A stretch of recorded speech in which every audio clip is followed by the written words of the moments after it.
بسم اللہ الرحمن الرحیم۔ السلام علیکم توفیہ علی علیہ السلام حضرت۔ ناظرین، آپ دیکھ رہے ہیں باب امام ٹی وی، اور باب امام ٹی وی پر اکثر آپ نے بہت سی ویڈیو دیکھی ہوں گی جن میں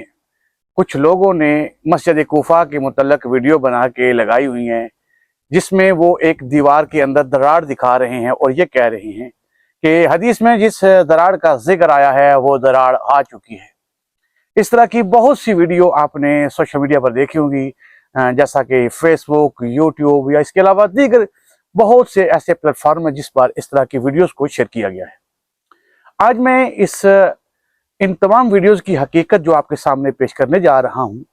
اور یہ جو اصل حدیث ہے وہ حدیث آپ کے سامنے پیش کروں گا کہ اس حدیث میں حقیقی بات کیا بیان ہوئی ہے اور لوگوں نے اس کا مطلب کیا نکالا ہے۔ جب میں آپ کے سامنے یہ حدیث مکمل بیان کروں گا اور آپ نے جو ویڈیوز دیکھی ہوئی ہیں، یقین مانیں کہ آپ خود کہیں گے کہ انہوں نے حدیث کا جو اصل مفہوم ہے وہ سارے کا سارا ہی بدل دیا ہے۔ حدیث کچھ کہہ رہی ہے اور انہوں نے اپنی من مانی کر کے اس حدیث کے ساتھ ویڈیو بنانے کے چکر میں انہوں نے بہت سی چیزیں جو ہے اپنی مرضی سے اس کے اندر ایڈ کر دی۔ اور یہ حدیث جو میں آپ کے سامنے بیان کرنے جا رہا ہوں، حوالہ دینا بھی ضروری ہے، کیوں کہ بہت سے لوگ کہیں گے کہ کہیں ایسا نہ ہو میں اپنی بات بنوانے کے لیے جھوٹی بات کر رہا ہوں اور دوسرے لوگوں کو غلط ثابت کر رہا ہوں۔ نہیں، اس لیے میں اصل کتاب، جس کتاب سے یہ حدیث لی گئی ہے، وہ کتاب آپ کے ساتھ لے کے آیا ہوں۔ یہ کتاب ہے میرے ہاتھ میں، الغیبہ، کتاب الغیبہ شیخ طوسی علیہ رحمہ کی۔ شیخ طوسی علیہ رحمہ اپنی اس کتاب کے اندر ایک حدیث لے کے آتے ہیں جس کا تعلق جو ہے وہ ہے امام جعفر صادق علیہ السلام سے۔ یہ حدیث جس کو بیان کیا گیا ہے اور جو بیان کرنے والا ہے یہ ہے حسین بن مختار۔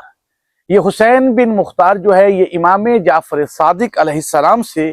ایک حدیث بیان کر رہا ہے، اور یہ الغیبہ کے اندر حدیث نمبر 442 ہے۔ جو کوئی بھی دیکھنا چاہے حدیث نمبر 442 کو دیکھ لے۔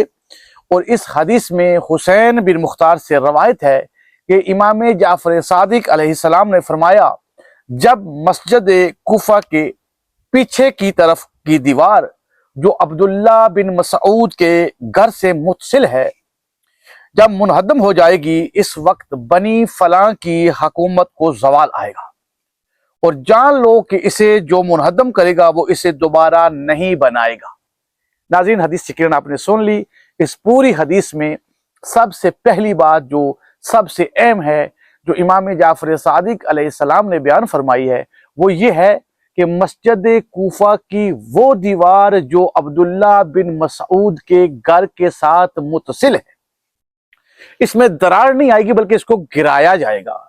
اور امام معصوم نے فرمایا جو اس کو گرائے گا وہ اس کو دوبارہ بنائے گا نہیں،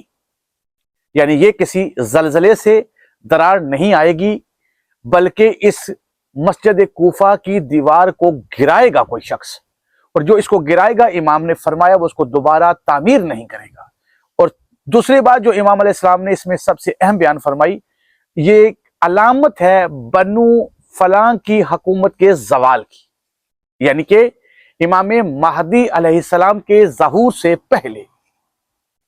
بنو عباس کی حکومت کو زوال آئے گا۔ اس پر تمام مسلمانوں کے ہاں جتنی کتابیں بھی ہیں ان تمام کے اندر یہ احادیث موجود ہیں کہ بنی عباس کی حکومت کا زوال امام مہدی علیہ السلام کے ظہور سے پہلے ہوگا۔ تو یہاں بنو عباس کے زوال کی علامت بیان ہوئی ہے کہ جب مسجد کوفہ کی پشت والی دیوار جو عبداللہ بن مسعود کے گھر کے ساتھ متصل ہے، جب اس کو کوئی گرائے گا تو یہ نشانی بنے گی اس بنو عباس کی حکومت کے زوال کی۔ اور یاد رکھو جو اس دیوار کو گرائے گا وہ اس کو دوبارہ تعمیر نہیں کرے گا۔ یہ ہے حدیث نمبر 442 جو آپ شیخ طوسی علیہ رحمہ کی کتاب الغیبہ سے دیکھ سکتے ہیں، جو میں نے آپ کے سامنے پیش کی۔ لیکن جو سوشل میڈیا پر ویڈیوز بنا کے لگائی گئی، آپ خود گواہ ہیں، آپ نے دیکھا کہ لوگوں نے اس حدیث کو وہ ایک صرف دراڑ آنے کی وجہ سے، ایک لکیر آنے کی وجہ سے اس حدیث کا اصل مفہوم ہی بدل دیا، جبکہ حدیث کے اندر یہ لکیر آنے کا ذکر نہیں ہے بلکہ کسی شخص کا اس دیوار کو گرانا مقصد ہے کہ وہ جو شخص گرائے گا وہ دوبارہ تعمیر بھی نہیں کرے گا۔ حدیث میں یہ بالکل ذکر، اس حدیث کے اندر یہ ذکر بالکل نہیں آیا کہ اس میں دیوار میں دراڑ آئے گی، نہیں، منہدم کیا جائے گا۔ تو دعاؤں میں یاد رکھیے گا۔ السلام علیکم، توفیہ علی علیہ السلام مدد۔